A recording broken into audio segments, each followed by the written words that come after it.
face tey ak société civile boobu. waaw Aïda il faut que ñu dellu ci histoire. suñu bëggee peut-être répondre à cette question. allez-y.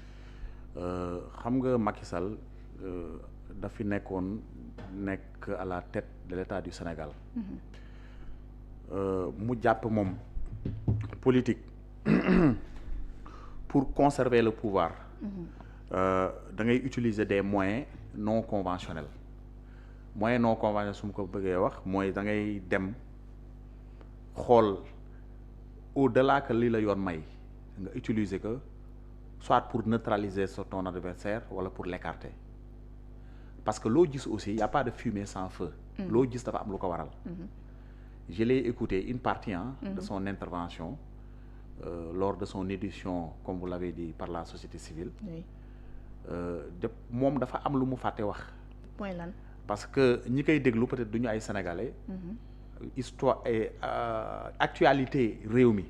lu bëre daf leen di rëcc mais man su ma fa nekkoon. dama koy tontu ni ko lan moo waraloon manifestation yi am ba nit ñi wàcc ci mbedd mi loolu je pense que c'était une question très pertinente. parce que sénégalais yi tëbuñu rek ex nihilo génn ci terrain bi Ousmane Sonko tëbul rek ni sénégalais yi génn leen ngeen xeex seen droit. tëbul ko. parce que Ousmane Sonko bi mu njëkkee ñëw sur langue politique bi posture convaincre nit ñi sur le plan des idées la andi woon. mu participer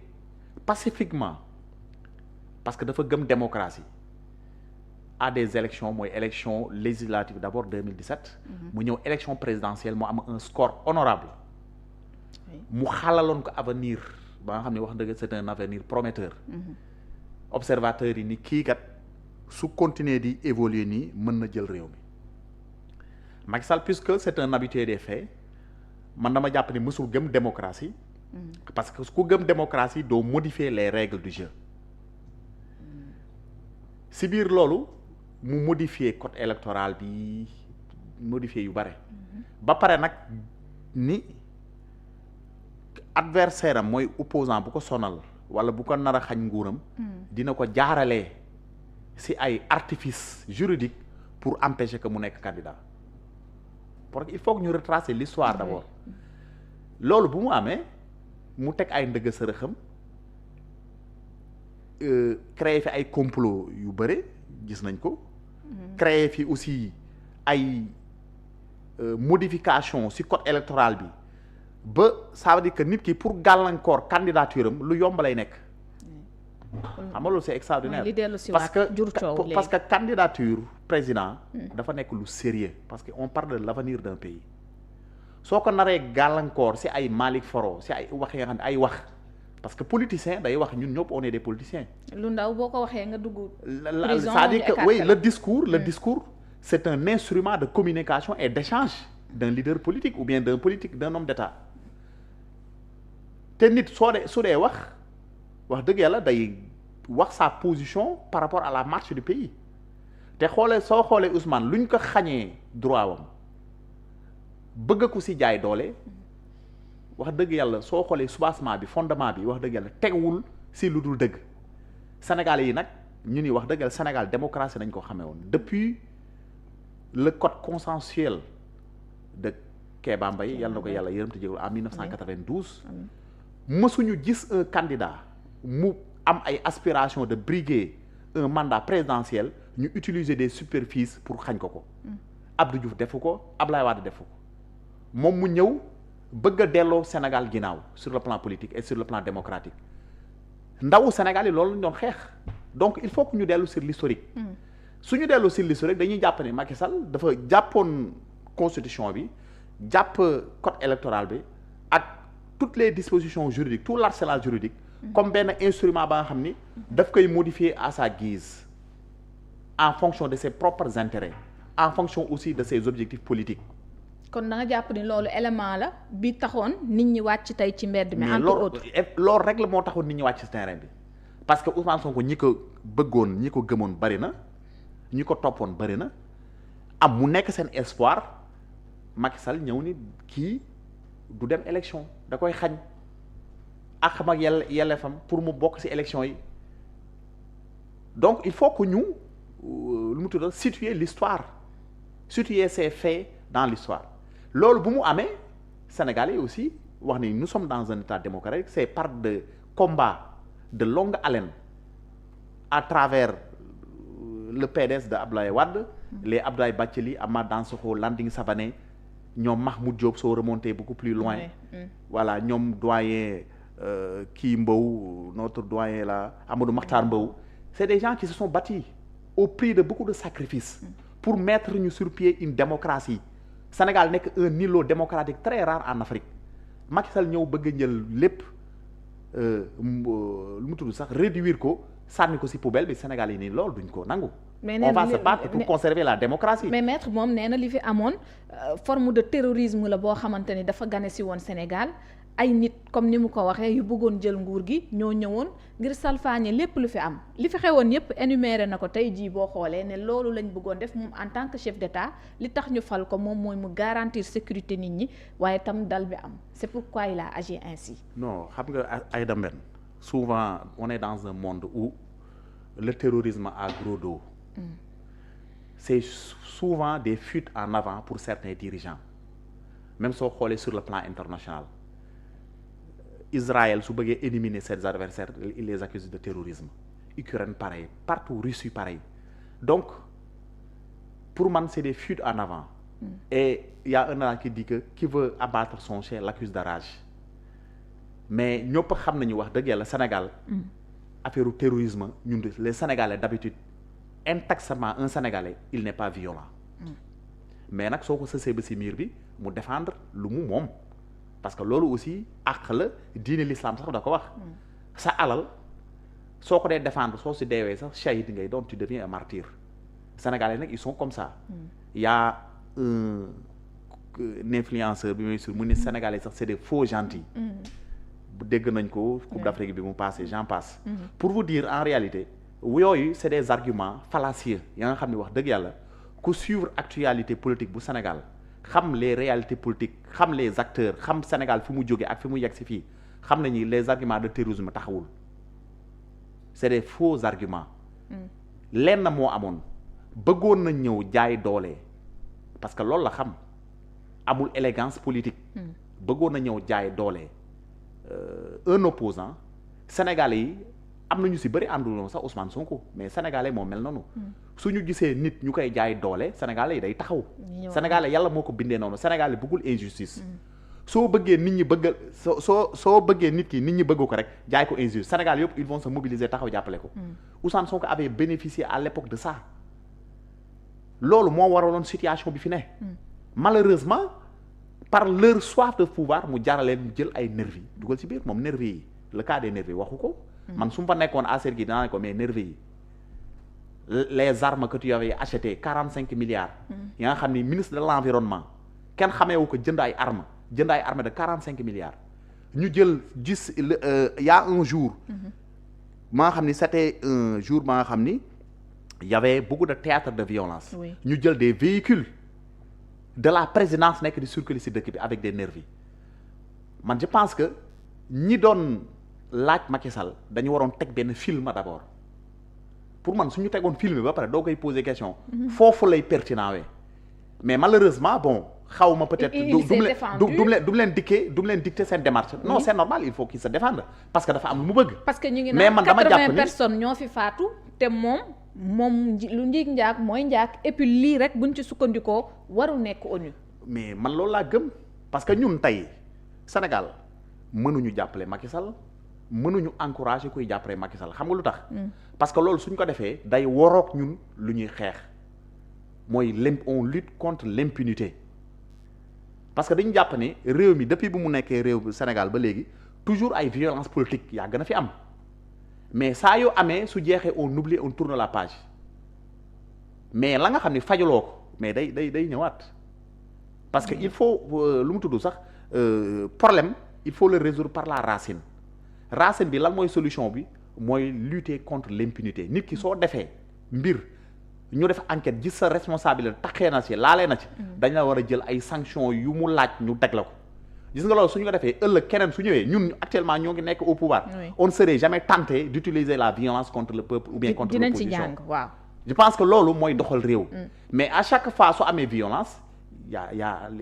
les événements de 1992. Oui, avant loolu y a les événements de 1968. y a des événements de 1992-93. avec l'assassinat de Maître Babacar Sèye. Oui. Il y a à l'approche de 2000 avec les élections législatives et locales, il y avait eu des violences inouïes. 2011 aussi il y a eu des violences ay nit ñu bëri dee si. mais loolu yëpp ñu da bëgg ko def perte et profit. man je pense que peuple Sénégal rek ñoo si ñàkk bu boobaa ce que les gens vont dire dañ naan politique kat saa ku dee yaa ñàkk sa bakkan. kon responsabilité gouvernement bi fi nekk loolu. non bien sûr responsabilité gouvernement bi mooy fexe ba li fi amoon doot fi amat. en faisant quoi ñi nga xam ni dañu njorta dañ leen tudd ci mbir mi. wala dañ ci am responsabilité ñu woo leen yoon déglu leen ñu xam ñoom seen fan la toll ñu déglu les témoins déglu les victimes. su ko defee ñu mën am une enquête indépendante jox justice dossier bi justice su ko defee def lu mu ci war a def loolu mooy un état de droit. Oui. mais tant que ñoo ngi bay di bayal. mais les problèmes vont toujours revenir. parce que chaque jour discours la ñuy dégg non Macky Sall ne peut pas être ici mënul diriger lii parce que il est responsable alors que dañu ne woon bu ñu ñëwee li fi amoon du fi amaat parce que justice la ñuy def ne ko haute cour de justice mi ngi fi teg fi yeneen ak yeneen yoo xamante ni pour traduire ñu war a traduire ci kanamu yoon en tout cas ñu faire face à leur responsabilité loolu it bu amul tamit est-ce que wax ji bari ji tamit matees na ko. non mi ngi am danga naan peut-être ni mu am. doxal bi dafa yéex. voilà wala gaaw na loolu ngay wax appréciation la. yéex na selon voilà non yéex na. loolu moom ñëpp xam nañ ko yéex na. su doon suñu sago mu gën a gaaw nii. mais aussi parfois aussi. dañuy xool lan moo ko yéexal. lan moo ko yéexal aussi daf si bokk aussi lu mu tudd sax des obstacles structurels d'ordre structurel. parce que ñëpp xam nañu suñu justice bi aussi. c'est une justice sous-développée. ay moyens mu doyul doonu personnel bi doyul. récemment déglu nga le ministre de la justice. mu ngi fi sujet. un pays ba nga xam ni 500 magistrats nañu am 400 avocats. te 500 magistrats yi ñi nekk en activité. te du ñëpp ñoo nekk en activité am na ñoo xam ne ils sont dans les ministères dans les directions am na ñoo xam ne mu ngi nekk dans les ambassades. am na ñoo xam ni soo demee ci avocats yi tamit ñoo on te dit 400 mais peut-être ça 250 wala 200 avocats qui sont en activité pour un pays qui compte 18 millions d'habitants voire 20 millions d'habitants. donc le ratio c'est un magistrat sur 100 000 personnes. loolu c'est un peu compliqué. loolu mooy waral soo demee dans les juridictions les répertoires sont encombrés. loolu nag pour régler ko je pense que y a un problème d'abord qu'il faut régler à la base. mooy fexe ba renforcer le personnel de la magistrature. ba nga xam ni juges yi dossiers yu ñu mën a am daañ ko mën a traiter dans la sérénité parce que aussi la justice aussi ne s'accommode pas de célérité de précipitation dafa laaj ñu def ko ci xel mu dal avec le temps mais nag mooy aussi ñu xam ne aussi le temps de la justice n'est pas celui des hommes justice dafa am na ñuy dox gis nañ fi ay procès yoo xam ni procès de Nuremberg mi ngi fii procès des Grands Lacs mi ngi fii des procès qui ont duré des dizaines d'années mais li am solo mooy na justice am rek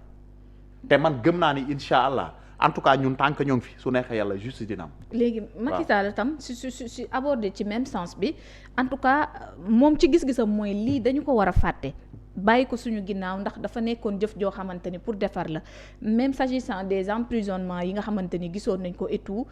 lim ci jublu woon ginnaaw gi ba jël loi d'amnistie bi moom moo doon ñu fàtte li nga xamante ni amoon na fi ñu jugaat ci ay base te loolu nee na moom moo permettre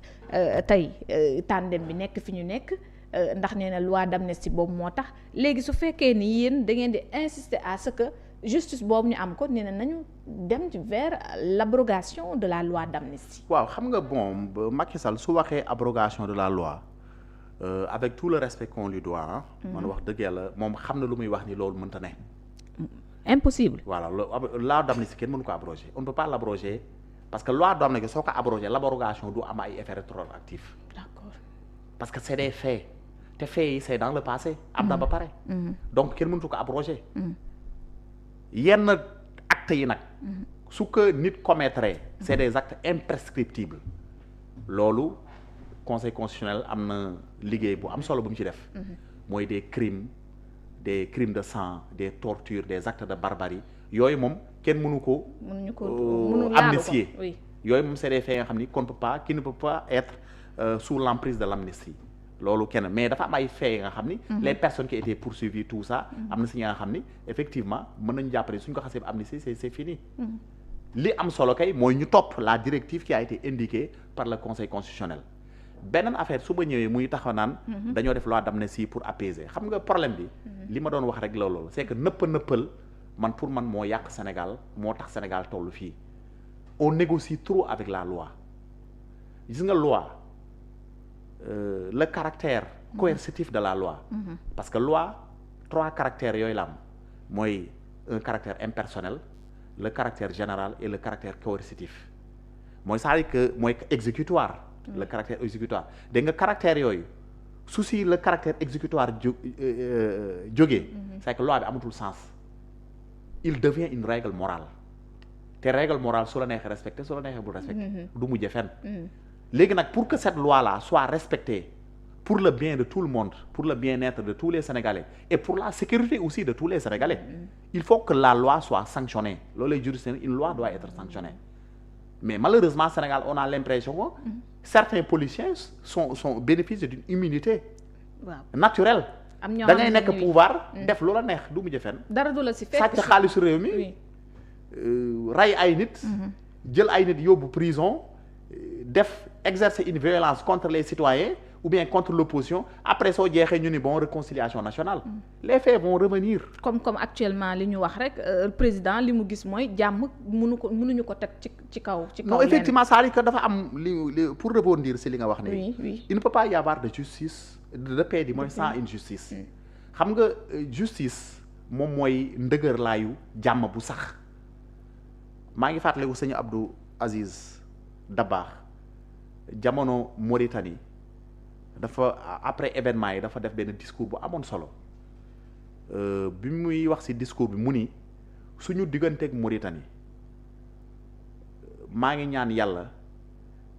mu defal ci jàmm ba nga xam ni du jàmm maasale mooy maasale xam nga mbir kenn du ko maasale gis nga problème soo amee bu ko maasale jëlal problème bi nga régler ko à la source mu jeex benn yoon soo ko maasalee rek day sullee ko waat taxawaat sa kanam te Sénégal soo xoolee politique bi ni mu évoluer neen si loolu lay dox te pour régler ce problème définitivement politiciens yi xam ni ñoom du lu leen neex ñu def loolu lu koy régler mooy ñi événement yi fi am ñu jël ko mu nekk une jurisprudence pour le Sénégal mu nekk vraiment des sanctions exemplaires des sanctions historiques ëllëg ak ñun ñi fi ne ñu xam ni quand même ñun aussi on n'est pas des gens yoo xam ni ils bénéficient d'une immunité totale ba lu leen neex def sàcc alal réew mi détourner ko wala exercer une violence contre l'opposition ku la neex tëj kaso ku la neexee tijji ku la neex violenté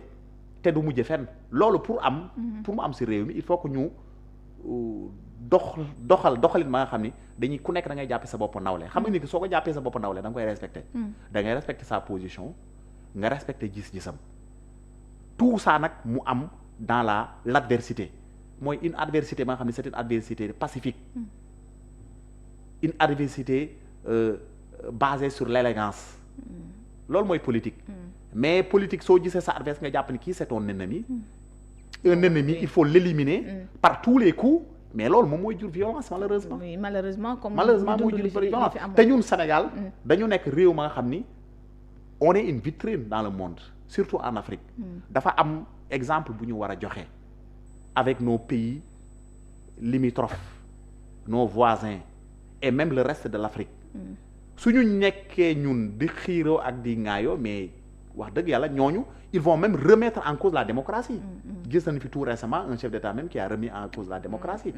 te xamul ni la démocratie c'est une valeur universelle qui n'est pas propre à l'Europe ñu bari dañuy jàpp ne la démocratie elle a des origines helléniques mooy Grèce dëgg la si loolu histoire loolu lañu gën a mais Afrique yaa gën a am démocratie même dans nos petits royaumes ngay gis nii y avait des démocraties dans le Waalo les Barak dañ leen doon fal dañ leen doon wàccee comme élection yi ni ñu koy dañ leen wàccee Barak yi dañ leen doon fal di leen wàccee loolu dafa yàgg am Afrique soo ñëwee dans la communauté lébu da nga fay gis les jaraaf qui assurent l'assemblée donc loolu dafa mës soo demee Kayor aussi c'était pareil donc démocratie du la nga xam ni lu ñu gane si la peut-être sa forme moderne moo changé avec la démocratisation la participation citoyenne loolu changé na nekk na une nouveauté dans nos kii mais démocratie ñun africains yi dañoo xam dañoo mës a dund démocratie mais malheureusement démocratie nag am na nu ñu koy doxalee ay violence rek lay jur mooy li am mooy problème bi mooy fexe ba du am clarté dans le jeu électoral mooy gis nga jeu électoral bi dafa war a leer les règles du jeu dafa war a leer et acceptées par tout le monde ou bien par la majorité suñ ko accepté rek mu leer bu boobaa wax dëgg yàlla le peuple est souverain te peuple ñooy xool ku leen doy ñu jël ko teg ko jiital ko su demee ba doy ñu ne yow kat li nga waxoon defoo ko wala doytoonu teg dañ la fay jëlee teg fa keneen justement maître loolu ci réaction